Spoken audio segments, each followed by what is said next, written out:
Bom dia, meu nome é Leonardo Lopes e você está no Filosofia e Fé Cristã. Hoje vamos continuar essa nova série de áudios em formato de podcast, em que estamos tratando do De Magistro de Agostinho de Hipona. Como eu falei no áudio anterior, existem três vídeos aqui no canal, áudios, na verdade, que são mais acessados. Um sobre metafísica, outro sobre a linguagem religiosa, e o terceiro foi um sobre o De Magistro. Embora tenham outros áudios sobre Agostinho, falando sobre os mais diversos aspectos, porque seguindo a linha principal, a coluna vertebral aqui do canal, que é seguir uma linha historiográfica, trazendo os autores em ordem cronológica, mas foi esse áudio do Agostinho sobre o De Magistro que tem uma quantidade maior de acessos.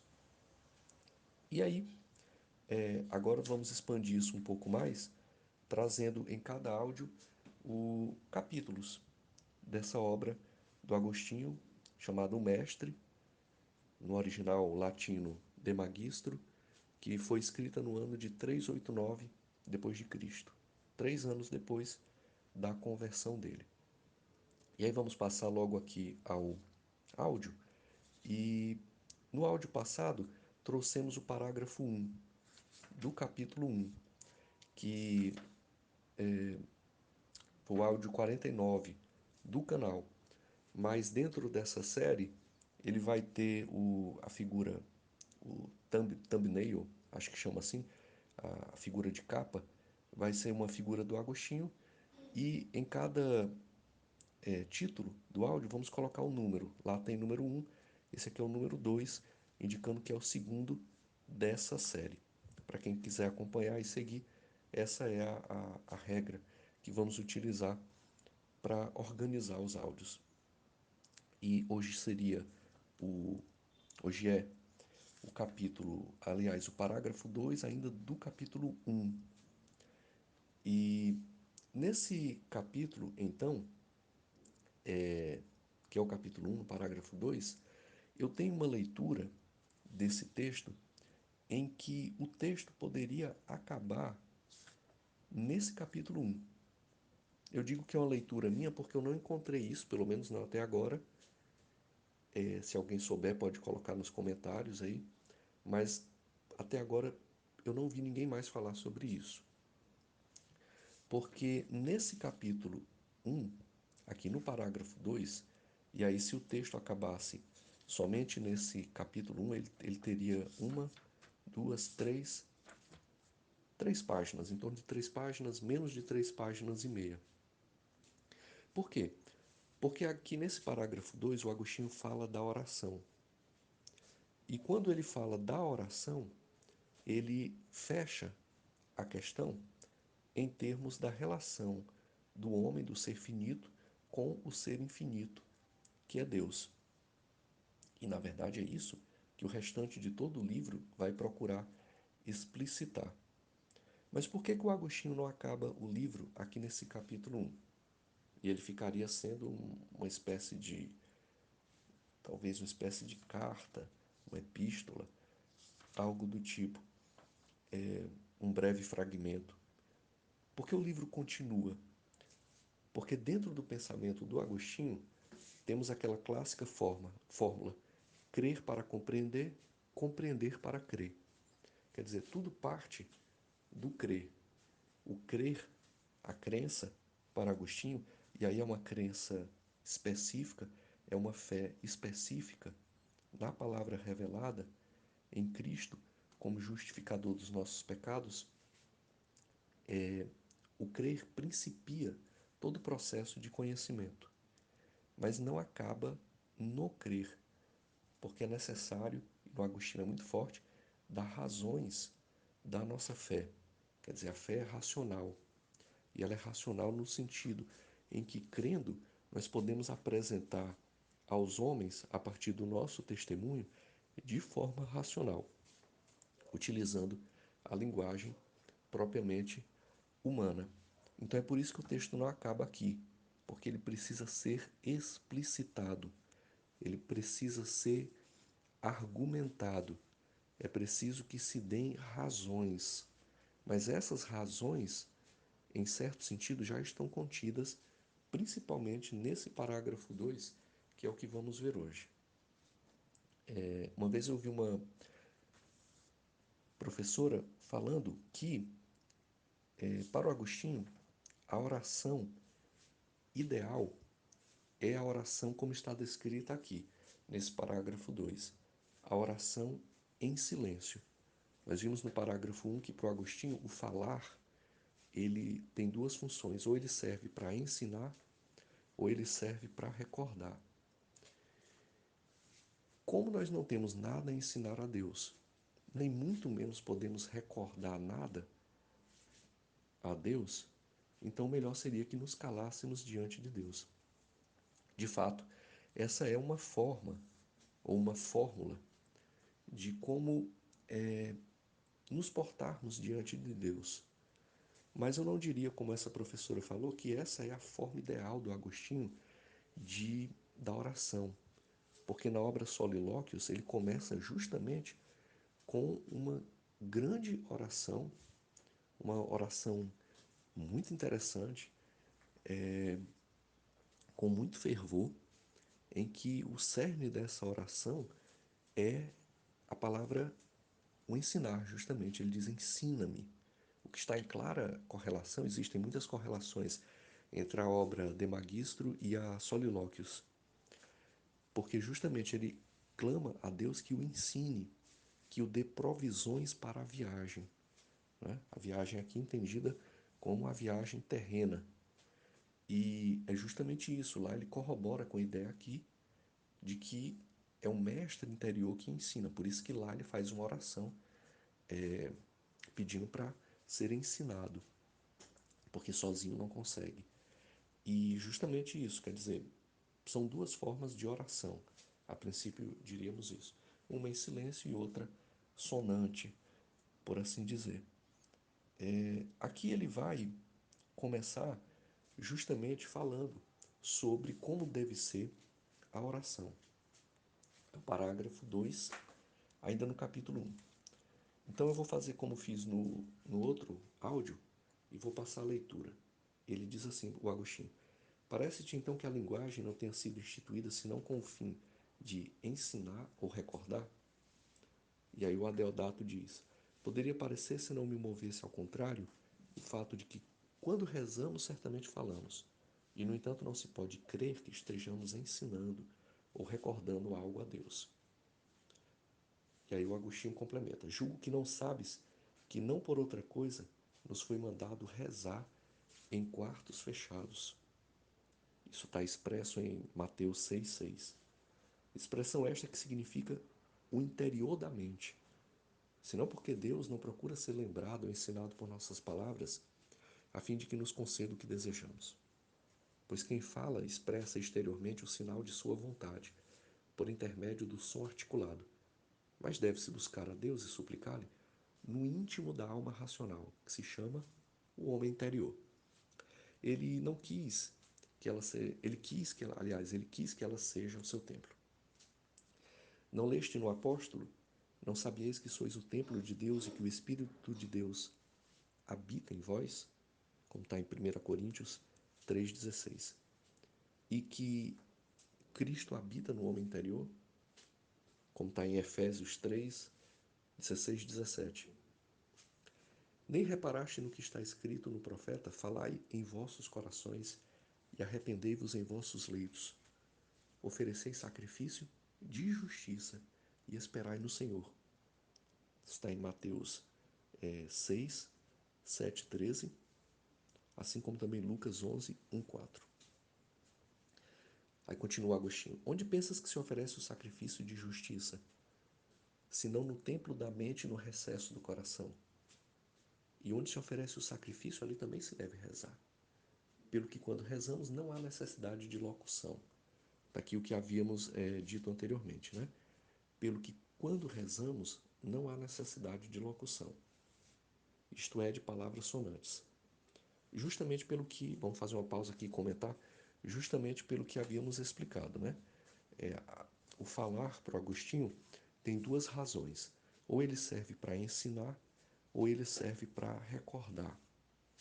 Como nós não podemos ensinar nada a Deus e não podemos muito menos recordar nada a Deus, então, como ele diz, não há necessidade de locução, isto é, de palavras sonantes.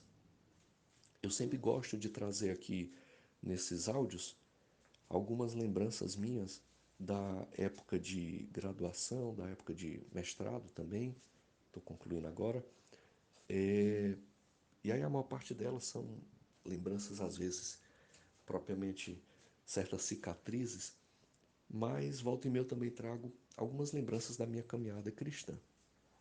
E seria o caso hoje.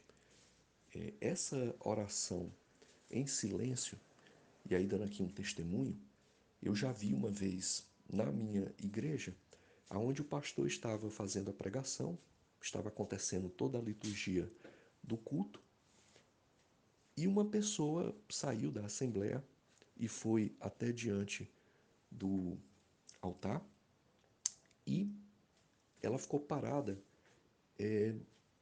olhando para o pastor e meio que com uma espécie de gemido interior, uma espécie de soluço, uma espécie de choro muito sutil, muito fino, e ficou parada ali fazendo isso.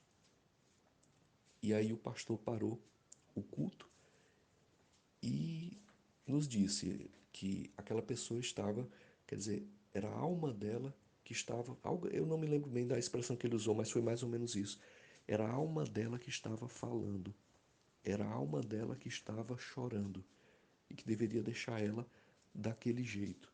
Quer dizer, eu pude ver, não somente ler, como ocorre, eu mesmo já passei por algumas situações semelhantes, não com essa gravidade, digamos assim, mas é muito interessante. Realmente, aqui é claro que aqui é uma especulação, mas é muito interessante, e a igreja orou por aquela pessoa, é a alma falando. É uma palavra, uma linguagem que não é expressa propriamente por palavras, não é expressa por regras gramaticais, não é expressa por construções oriundas de uma determinada língua, mas é uma linguagem do coração em que a alma propriamente fala. Mas então vamos voltar aqui. Pelo que quando rezamos não há necessidade de locução, como já dissemos, né? Ele continua, isto é, de palavras sonantes, a não ser talvez como faz os sacerdotes, para expressar os seus pensamentos, não para Deus ouvi-los, mas para que os homens ouçam, e pelo seu consentimento, por meio da recordação, se elevem até Deus. Ou pensas diferentemente? E aí ele diz, concordo inteiramente. E o Agostinho continua, portanto, não te preocupas com o fato de que quando o soberano mestre, aqui ele está falando de Jesus, ensinou a seus discípulos a rezar, e aí está falando aqui do Pai Nosso, ele tenha ensinado algumas palavras, e nisto não parece ter feito outra coisa senão ensinar como convinha falar ao rezar? E aí o Adeodato diz, isto não me preocupa absolutamente, pois não lhes ensinou palavras, mas por meio de palavras ensinou-lhe as próprias coisas pelas quais eram exortados a respeito de quem e o que pedissem quando rezassem, como foi dito no interior da mente. Pronto, é essa passagem aqui que eu quis trazer e que justamente nos fala, que esse texto poderia ter acabado aqui. Porque nessa, o Agostinho pergunta assim para o Adeodato, mas você não se preocupa que quando Jesus ensinou o Pai Nosso, ele tem ensinado a partir de palavras e não a partir das próprias coisas? Seria mais ou menos como nós poderíamos tratar aqui. E o Adeodato diz, ó, pois não lhes ensinou palavras, mas por meio de palavras ensinou-lhe as próprias coisas. Quer dizer, aqui há a noção clássica que vai ser desenvolvida ao longo de todo o Demagistro, de que as palavras elas apontam para as coisas mesmas. que podem ser coisas tanto que a gente vê agora, no momento presente, coisas que nós nos lembramos, como pode ser também aquilo que na filosofia se chamam de objetos inteligíveis, né? Que só podem ser acessados pela mente, pela abstração. Por exemplo, a justiça. Eu não vejo a justiça, a liberdade, né? Eu não as vejo, o amor propriamente, eu não vejo correndo por aí dizendo, olha, ali está a justiça, a liberdade dobrou aquela esquina. Não, são elementos cognitivos abstratos, chamados no jargão, no filosofês, de inteligíveis ou suprassensíveis, que já é uma variação lá do pensamento do Platão, né? Tem as coisas sensíveis, que é as coisas que a gente pega, que a gente vê, e tem as coisas suprassensíveis, que são aquelas coisas que são princípios, essências, elementos abstratos. Muito bem, então aqui o Adeodato diz justamente isso, né? Que por meio de palavras ele ensinou, não as palavras, mas as coisas mesmas que são. E, então, nesse sentido, o texto poderia ter acabado aqui, porque todo o restante do texto é justamente explicar isso, que as palavras elas são insuficientes para dar conta da realidade exterior. Porque na realidade exterior, as nossas palavras, elas vêm sempre recheadas, alguns mais, alguns menos, de mentiras, de retórica, de vaidade. E aí elas não conseguem alcançar realmente o ponto máximo, que é ter um contato com Deus, um contato mais íntimo com Deus. O Agostinho vai dizer, porque justamente isso não ocorre na exterioridade, isso ocorre na interioridade, isso ocorre na alma, onde o homem entra em contato com a sua limitação intelectual, ao mesmo tempo também o seu conflito entre vontades, uma vontade que quer dizer sim a Deus, mas ora uma vontade também que quer se afastar, quer se rebelar contra Deus, e aí o próprio Deus, pela sua graça em Cristo Jesus, que é o mestre interior, que está aqui como título dessa obra, vem ao nosso encontro e aí ele nos ilumina. É onde vai entrar depois aqui, o Agostinho ainda era bem jovem, 389, mas é onde vai entrar a chamada teoria da iluminação. E aí, fechando aqui o texto, o parágrafo, aliás, entendeis corretamente. Creio também que notaste que, embora haja quem não concorde, mesmo sem emitir som algum, falamos em nosso interior, ao pensarmos as próprias palavras. E aqui, falamos em nosso interior ao pensarmos as próprias palavras. Aqui o Agostinho já antecipando o que a gente pode chamar de uma linguagem mental, que vai ser tão desenvolvida no pensamento do século XX. O Agostinho já trazia aqui. Ele diz: falamos em nosso interior, ao pensarmos as próprias palavras, né? Quer dizer, nós pensamos nas próprias palavras. Assim, com a linguagem, nada mais fazemos senão do que recordar, uma vez que a memória na qual estão gravadas as palavras, revolvendo-as, quer dizer, mexendo nas palavras, nas nossas memórias, faz com que venham à mente as próprias coisas das quais as palavras são sinais. Vamos dar um exemplo. Todo mundo, quando era criança, viu pela primeira vez uma maçã. A pessoa viu a maçã, viu a sua cor, a sua forma geométrica, a sua espacialidade, tocou na maçã, sentiu a sua textura, sentiu as papilas gustativas se ativarem por querer degustar a maçã e aí depois ingeriu a maçã, sentiu o seu gosto. Quer dizer, já existe todo um conjunto de informações em torno da maçã.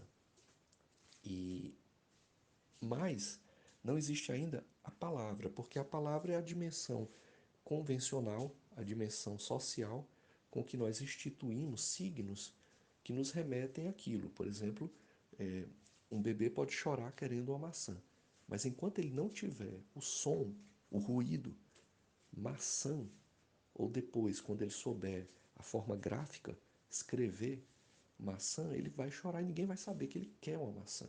Mas na hora que ele emitir esse som, maçã, a pessoa vai dizer, ah, ele quer uma maçã. E aí vai pegar uma maçã e vai dar para ele, ele vai comer e vai ficar alegre e vai parar de chorar.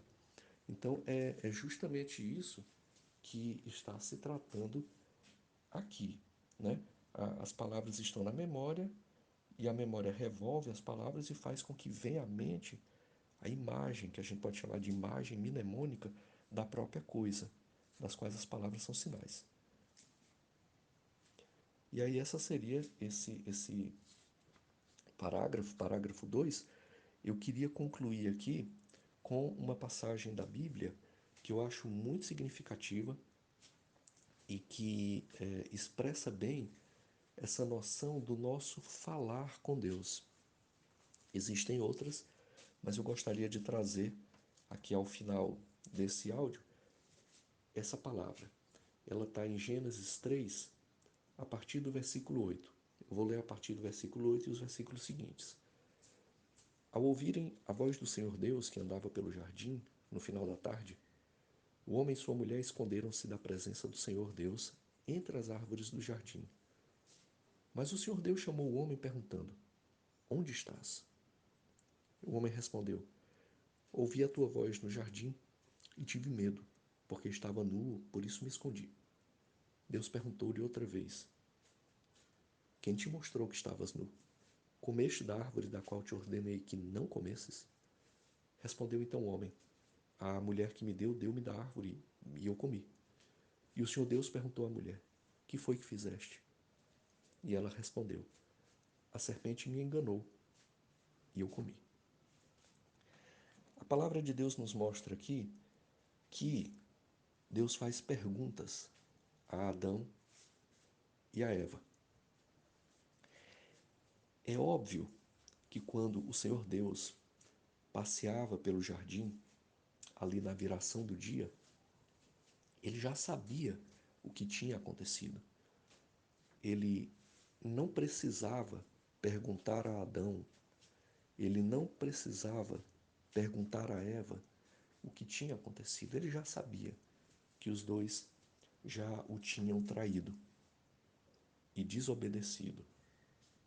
Mas ele perguntou, ele quis ouvir.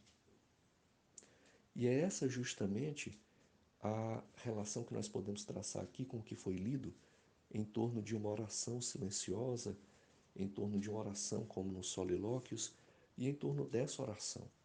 A oração pode adquirir várias características. Ela pode ser uma oração em silêncio, como nos diz aqui o Agostinho, justamente porque nós não temos nada a ensinar e nada a recordar a Deus. Deus já sabia o que tinha acontecido aqui. A oração pode ser também como a dos solilóquios, uma oração imensa, onde o pedido é o clamor do ensina-me, onde se diz eu não consigo sozinho, ensina-me. E também o falar com Deus está nesse contexto. Deus, como lemos aqui no texto de Gênesis, Deus quer ouvir a nossa confissão. Deus quer que falemos com Ele, porque Deus em Cristo Jesus é Pai. E qual pai que não ia querer ouvir o seu filho? Mesmo o pai que tem um filho que é um bebê e que ainda não sabe nem falar, que tem, só faz balbuciar palavras, mesmo assim, o pai quer ouvir, o pai humano, quanto mais Deus. Então aqui, nessa passagem de Gênesis, Deus queria ouvir a confissão dos dois. Ele já sabia o que eles tinham feito, mas ele queria que os dois confessassem o seu pecado. Que os dois clamassem em arrependimento, confessando o seu pecado. Então esse foi o áudio de hoje. No próximo áudio, se assim Deus o permitir, vamos tratar aqui, já entrar no capítulo 2 do De Magistro, o parágrafo 3, em que ele mostra que as palavras são signos e que esses signos eles sinalizam para alguma coisa. Vamos só adiantar um pouco. Para o Agostinho, as palavras são signos. Tome-se aqui o exemplo desse que tratamos nesse áudio agora. O bebê que quer uma maçã. Ele já tem o desejo, já conhece de uma forma primitiva, digamos assim, que seja uma maçã, mas ele ainda não tem a palavra maçã. Essa palavra é como que um braço para ele conseguir isso, a maçã no caso, né? E aí as palavras, elas então são signos. Eu gosto de comparar, para quem gosta de ler esse texto, que gosta do texto, Você está num navio, numa noite escura de tempestade, tem um sinalizador que é usado muitas vezes para clarear o ambiente para que você saiba mais ou menos para onde seguir, né? Se tiver um porto ou uma torre de sinalização, quer dizer, as palavras são mais ou menos isso, elas servem para nos guiar, né? Elas em si mesmas não são nada, até porque são puramente convencionais e ainda somos prejudicados pelo fato de que, pela nossa má vontade, pelas nossas misérias pessoais, volta e meia essas palavras vêm recheadas de mentira, de soberba, de vaidade, de retórica vazia, o empavonamento e, quer dizer, mas elas são importantes nesse sentido de sinalização e é isso que no próximo áudio iremos tratar. Ficamos por aqui hoje. Deus não está morto e muito menos na academia. E lugar da Bíblia é em todo lugar. E por que não também nas faculdades de humanas, principalmente nas de filosofia? Um fraterno abraço e que a paz de Cristo fique com todos.